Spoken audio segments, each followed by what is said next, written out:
Connection. It's one of the deepest human needs. We all crave it. To feel understood, accepted, and safe enough to share who we really are. But in a world that often rewards toughness, speed, and surface-level interaction, genuine emotional connection can feel rare. We talk, but we don't always listen. We share, but not always what's true.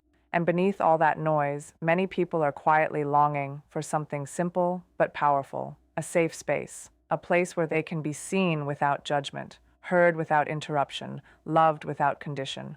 But what does it actually mean to create a safe space for emotional connection? It's not just about comfort or politeness, it's about trust. It's about building an invisible bridge between two hearts, a bridge strong enough to hold truth, vulnerability, and even pain. When someone feels emotionally safe, they begin to unfold, their guard drops, their real thoughts, fears, and hopes come to the surface.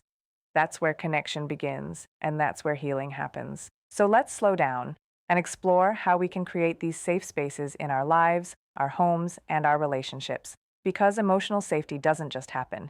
It's built moment by moment, word by word, with patience, empathy, and care. To create safety, we first have to understand what threatens it. Most people don't open up because they're afraid of being judged, dismissed, or misunderstood. Maybe they've shared before and it was used against them. Maybe they were told to get over it or stop being dramatic.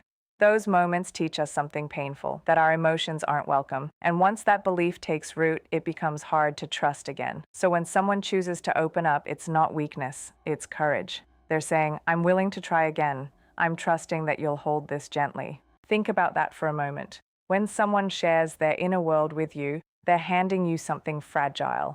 How you respond in that moment determines whether they'll ever open up again. Do you listen with curiosity, or do you rush to fix it? Do you validate what they feel, or do you downplay it? The difference between feeling safe and unsafe often lives in the smallest reactions. Safety begins with presence. Not advice, not solutions, just presence. Being fully there, with your mind, your heart, your attention. In a world full of distraction, that kind of presence is rare. But it's what tells someone, you matter, I'm here. When people feel truly seen, they begin to relax. They stop defending. They start trusting. Presence says more than any words ever could.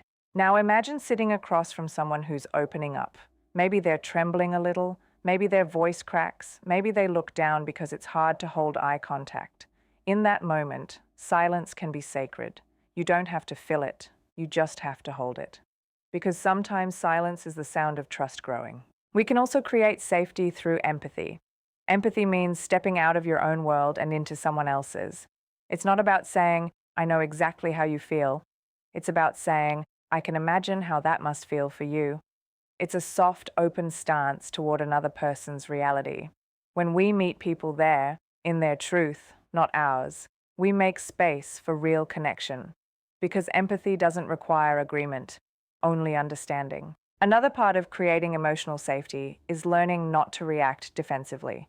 When someone shares pain that involves you, when they say, you hurt me, or I felt alone when you said that, it's easy to get defensive, to explain, to justify. But in that moment, what they need isn't your defense, it's your understanding. They're not necessarily saying you're a bad person, they're saying they were hurt. And if you can stay grounded, breathe, and say, I hear you, I didn't realize it felt that way, you keep the space safe, you keep the bridge intact. This isn't always easy. Our instincts want to protect our egos, but connection lives in humility. It grows when we choose understanding over being right, when we value the relationship more than the argument, when we say, tell me more, instead of, that's not what happened. Creating safe spaces also means creating boundaries. Emotional safety doesn't mean saying yes to everything or allowing harmful behavior. It's not about endless tolerance, it's about mutual respect. Boundaries are what make openness sustainable. They tell people, this is what's okay with me and this isn't. When we express boundaries clearly and kindly, we create clarity. And clarity itself is safety, because uncertainty breeds fear, but clarity builds trust. In relationships, emotional safety often starts small.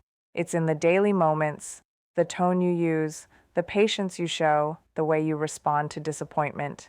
It's built when people learn that their emotions won't be punished, when they can express fear without being mocked, when they can cry without being told to toughen up. These little experiences accumulate. Over time, they whisper to the heart, "You're safe here." You might wonder, what if I've never had that kind of space? What if my home, my past relationships, even my friendships, have always been marked by conflict, criticism, or emotional distance? The truth is, it's never too late to create it. Emotional safety is something we can learn, even if we never received it. It starts with self-awareness, with becoming the safe person you wish you'd had. Ask yourself, when people share their feelings with me, do they feel heard or judged? Do I listen to understand or to respond? Do I give advice too quickly, or do I allow space for silence? These are simple but profound questions, because we can't build emotional safety for others if we haven't practiced it within ourselves. And that brings us to another truth. Safe spaces begin inside. You can't create what you don't feel. If your own inner world feels unsafe, if you constantly criticize yourself, silence your feelings, or judge your emotions, you'll struggle to create safety for others. So before you can hold space for someone else, you have to learn to hold space for yourself, to sit with your own feelings without rushing to fix them, to say, it's okay to feel this way. That's where emotional safety begins, within. Self-compassion is the foundation. When you treat yourself with patience and kindness, you naturally extend that same gentleness to others. People can feel it.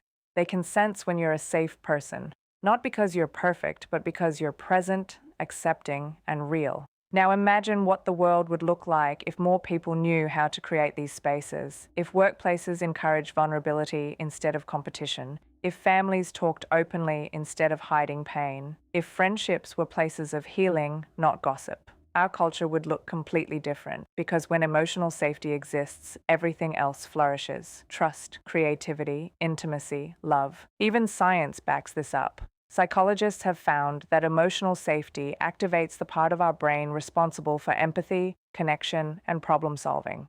But when we feel unsafe, when we sense judgment or hostility, the survival part of our brain takes over. We shut down, we defend, we stop listening.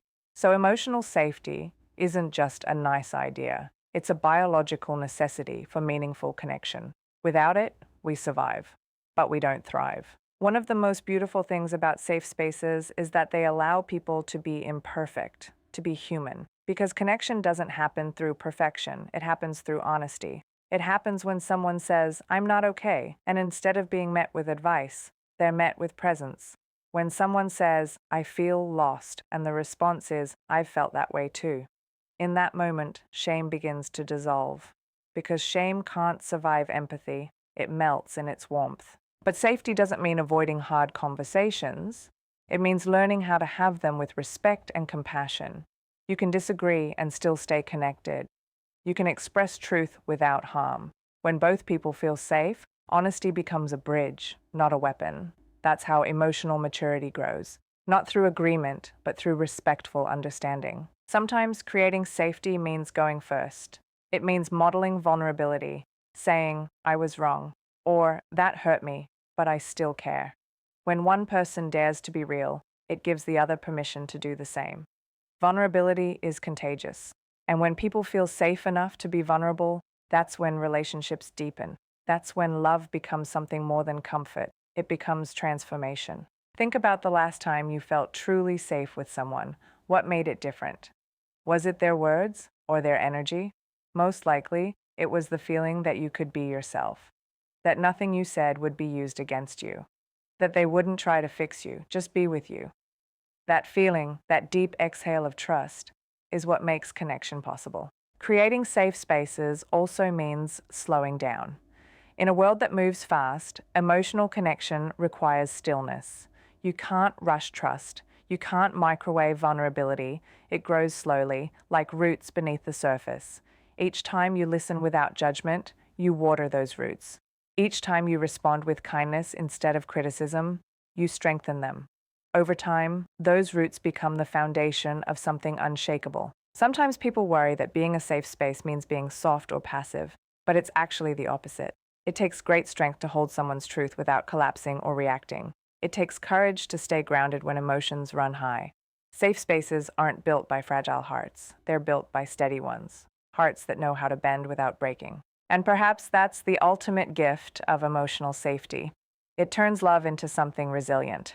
When people feel safe, they stop performing. They start healing. They start growing. They begin to show you parts of themselves they've hidden from the world. And that kind of openness, that kind of trust, is sacred. So, how can we start right now in our everyday lives? Maybe it's as simple as listening longer, pausing before responding, replacing judgment with curiosity, saying, "Tell me more," instead of, "You shouldn't feel that way." Maybe it's practicing calm when conflict arises, taking a breath before reacting. Or maybe it's learning to say, "I understand why that hurt you," even when it's hard to admit.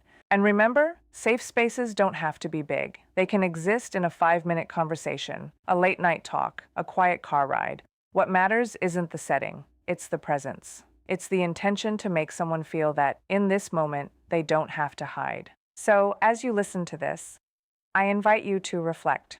Who in your life feels safe with you? And who doesn't yet, but could if you made a little more room? What would happen if you showed up with more patience, more curiosity, more empathy? What kind of relationships could you build if you chose understanding over reaction? Because at the end of the day, creating safe spaces isn't about changing others. It's about leading with love. It's about being the kind of person who says, through your words and your silence, "You're safe with me." And when you live that way, you don't just connect with others more deeply, you help them reconnect with themselves. So I'll leave you with this question. What would your world look like if every conversation you had was built on safety, empathy, and presence? If you became the person people could turn to when they needed a moment of peace? You have that power. We all do.